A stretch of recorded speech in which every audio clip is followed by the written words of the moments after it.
Oramos, Senhor nosso Deus, Deus glorioso, Deus de Israel, neste momento, Deus bendito, estamos Deus. elevados nas tuas mãos, Senhor, para que tu use nesta noite segundo a tua misericórdia para conosco, Senhor. Nós sabemos, Senhor Jesus, querido, que o teu Espírito Santo já habitou nesse vaso, Senhor, ele já está cheio, Senhor. Faça com que ele transborde para que nós possamos nos alimentar nesta noite. Amém. Quer pegar na mão? Não. Desejo cumprimentar o povo de Deus com a paz do Senhor. Amém. Peço desculpa aos irmãos, também estou com a garganta estourada. Mas temos o dever, né? O Senhor nos chamou para fazer a sua obra. Cada um de nós aqui tem uma obra designada por Deus, né, para realizar. E nós não podemos nos negar, né? Devemos avançar conforme a graça que o Senhor nos der para fazer a sua vontade. Então, aproveitar que os irmãos estão de pé, convido a igreja a abrir a palavra de Deus, palavra conhecida, na carta aos Filipenses, capítulo 4. O versículo é pontuado, é o versículo 6, o versículo 9 e o versículo 19. Palavra de Deus. Glória a Deus. O texto diz assim, já está comigo já essa palavra há tempo, já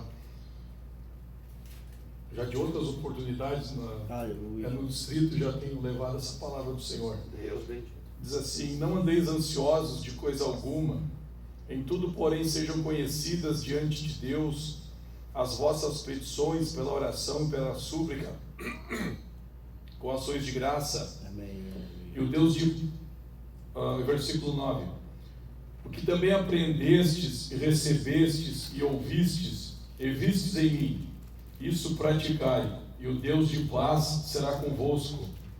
E o versículo 19 diz assim: e o meu Deus, segundo a sua riqueza em glória, há de suprir em Cristo Jesus a cada uma das vossas necessidades. Amém. Irmãos, até aqui, podeis sentar. Maravilha, né? Estava ouvindo o irmão contar o testemunho. Maravilha quando uma pessoa, né, reconhece diante de Deus, né, e diante da igreja, que de fato nós não somos nada, meus irmãos, e que nada nós merecemos. E é nesse tipo de terra, a palavra de Deus diz que Deus tem liberdade para operar. Aleluia. Quando a gente reconhece que não é nada e que não pode nada, não somos capazes de nada, né? Triste daquele que pensa, né, que é alguma coisa. A palavra de Deus até mostra o Senhor Jesus em mais de uma oportunidade, né, quando os fariseus chegaram diante dele, né, sem se humilhar, chegaram com arrogância diante do Senhor. Mostra-nos um sinal do céu para nós saber se tu é o Filho de Deus. Em outra oportunidade eles chegaram para ele e disseram, aí não pediram sinal, porque daí os sinais que Deus quis mostrar, ele mostrou para aquela geração. E em outra oportunidade eles disseram para ele, então dize-nos francamente se tu é o Cristo. Mas o Senhor não esclareceu para eles. Por quê? Porque faltou humilhação. Faltou não reconhecer que nós não somos nada diante de Deus. Mas aquele que se humilhar e se colocar na presença de Deus e o buscar, o Senhor, Ele abre a janela do céu e derrama da sua bênção. Louvado seja Deus.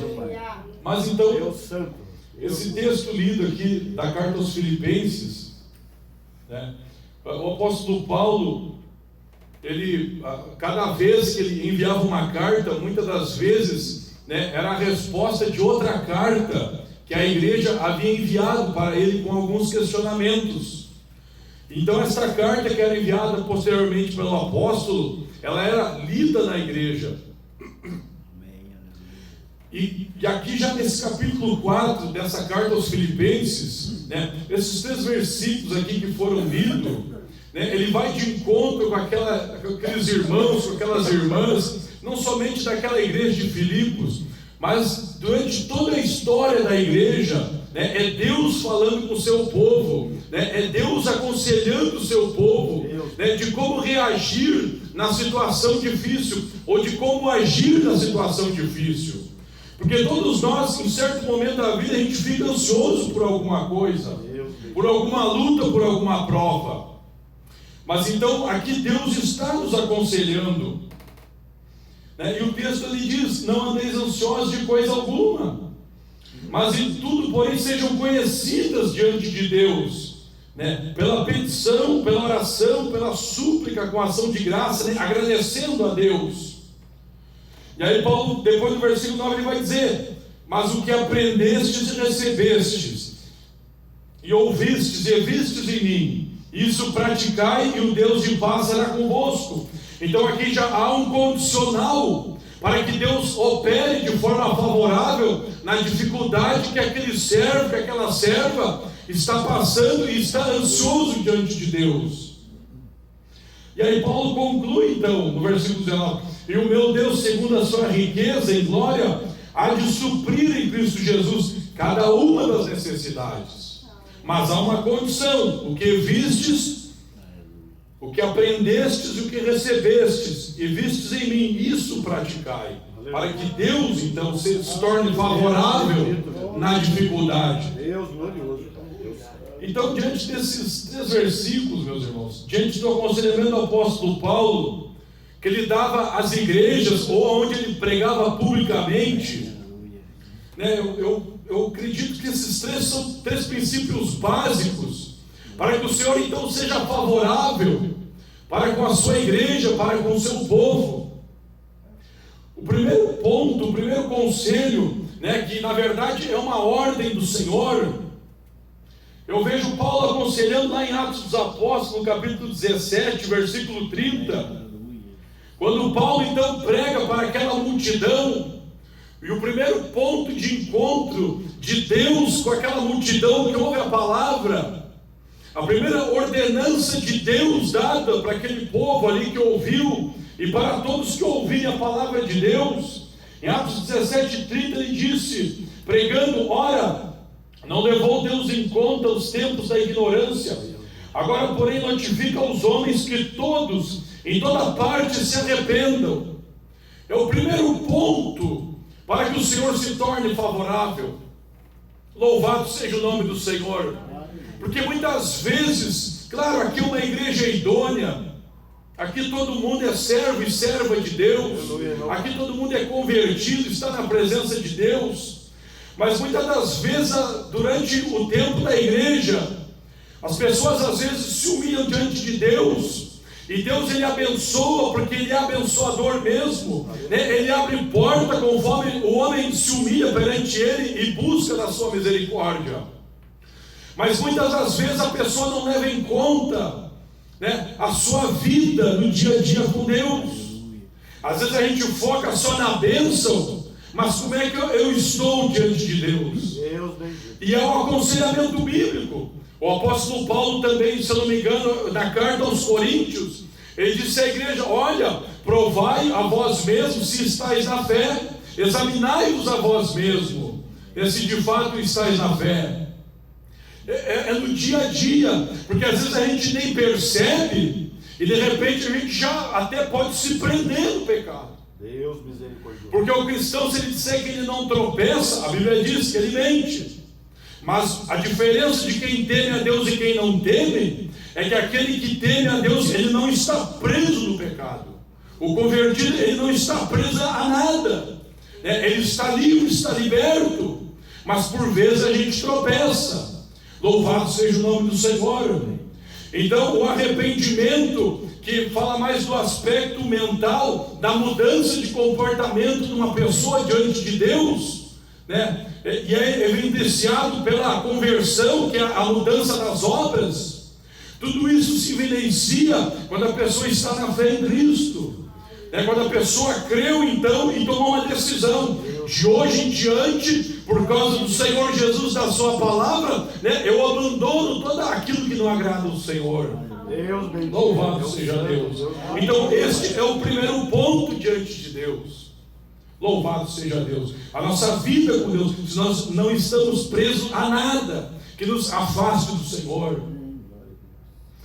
O segundo ponto, então, está lá na carta aos Efésios, no capítulo 5, versículo 18, 19 e 20, O apóstolo Paulo, então, aconselhando a igreja, ele disse: não vos embriagueis com vinho, no qual há dissolução, mas enchei-vos do Espírito, falando entre vós com salmos, entoando e louvando de coração ao Senhor, com hinos e cânticos espirituais, dando sempre graças por tudo a nosso Deus e Pai, em nome de nosso Senhor Jesus Cristo. O apóstolo Paulo aqui ele faz uma comparação, né, que a pessoa ela fica dominada pelo vinho, né, a pessoa estando embriagada, ela está dominada pelo vinho. E então faz uma comparação, um contraponto com o encher-se do Espírito.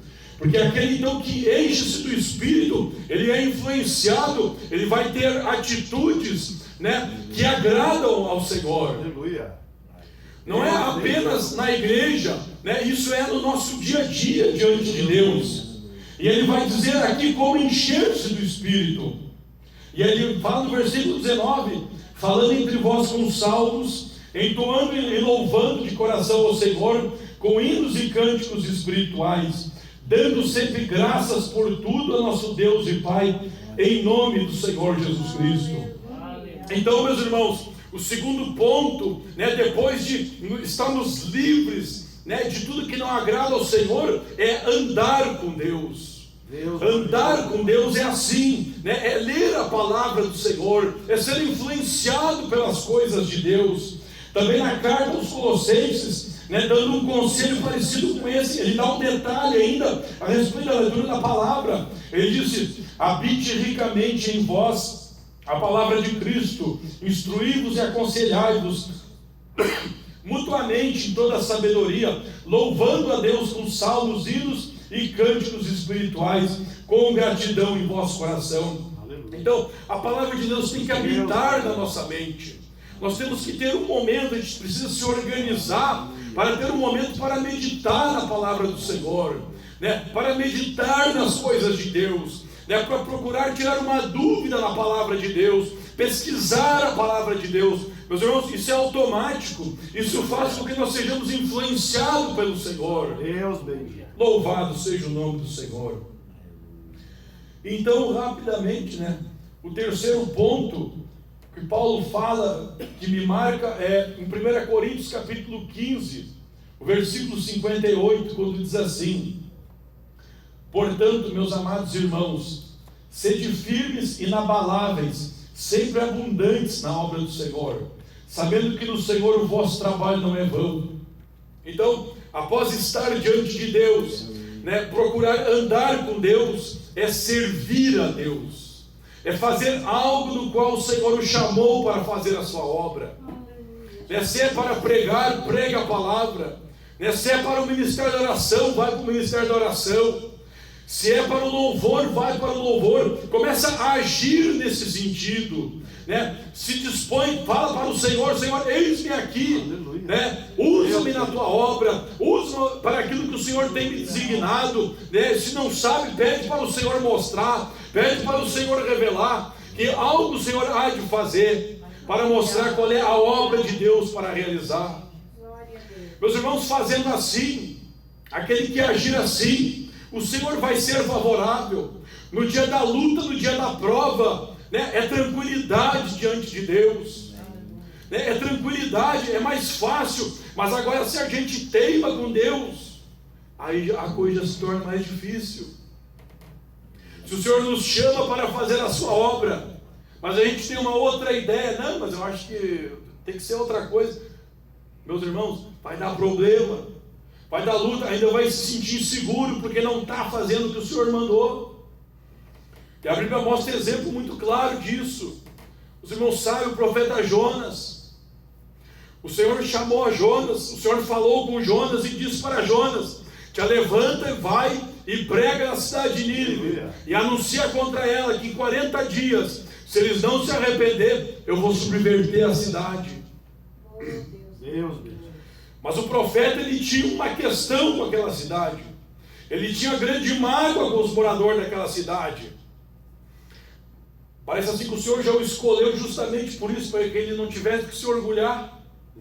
Ele até achou ruim quando o Senhor convenceu aquela multidão. A Bíblia diz que ele se aborreceu. Mas primeiro ele teimou com Deus. Primeiro ele não quis ir. O Senhor mandou ele ir para um lado, ele foi para outro. E foi se esconder da presença do Senhor. Foi fugir. A Bíblia diz que ele fugiu da presença do Senhor. Claro que isso é uma expressão. Meus irmãos, ele só lutou, ele só sofreu, ele só desceu. Enquanto ele não deu o braço a torcer para o Senhor, ele só sofreu. Aí quando ele não aguentou mais, quando a Bíblia diz que o Senhor deparou um grande peixe para o tragar, ele diz que lá das profundezas eu clamei ao Senhor, e ele louvou a Deus, porque ainda o Senhor deu uma oportunidade para ele, para fazer a sua obra. E foi glorioso, para aquela cidade foi glorioso, porque ele pregou naquele lugar, e a Bíblia diz que até o rei da cidade se humilhou diante de Deus. Meu irmão, fazer a obra de Deus, fazer aquilo que o Senhor mandar, vai ser glorioso para você. Vai ser glorioso, vai ser maravilhoso, porque Deus vai operar grandemente. Mas tem que se dispor a fazer o que o Senhor mandar. Não pode se negar. E porque senão às vezes a coisa fica difícil. E fica bem difícil. E para ele ficou bem difícil, meus irmãos. Porque ali não tinha quem livrasse ele daquela situação. O Senhor às vezes pode botar a pessoa numa situação que não tem quem livre. Que não tem quem tire daquela situação. Mas o Senhor é poderoso. Enquanto Ele dá oportunidade ao homem, enquanto o homem teimar com Deus, vai ser bravo. Mas a hora que o homem se arrepender e dizer: não, Senhor, Tu sabes de todas as coisas, seja feita a Tua vontade. Eis-me aqui, Senhor, ó, faz a Tua vontade, eu vou fazer a Tua obra. Aí então o Senhor vai dar o grande livramento e vai fazer uma obra gloriosa. Louvado seja o nome do Senhor. Então, meus irmãos, para concluir, o Senhor Jesus também, Ele falou, dando aconselhamento sobre a ansiedade. Ele disse lá em Mateus 6:25, por isso vos digo, não andeis ansiosos pela vossa vida, quanto à vez de comer ou beber, nem pelo corpo, quanto à vez de vestir. Não é a vida mais do que o mantimento, e o corpo mais do que as vestes? Isso foi Mateus 6:25, na parte B do versículo 32, ele diz: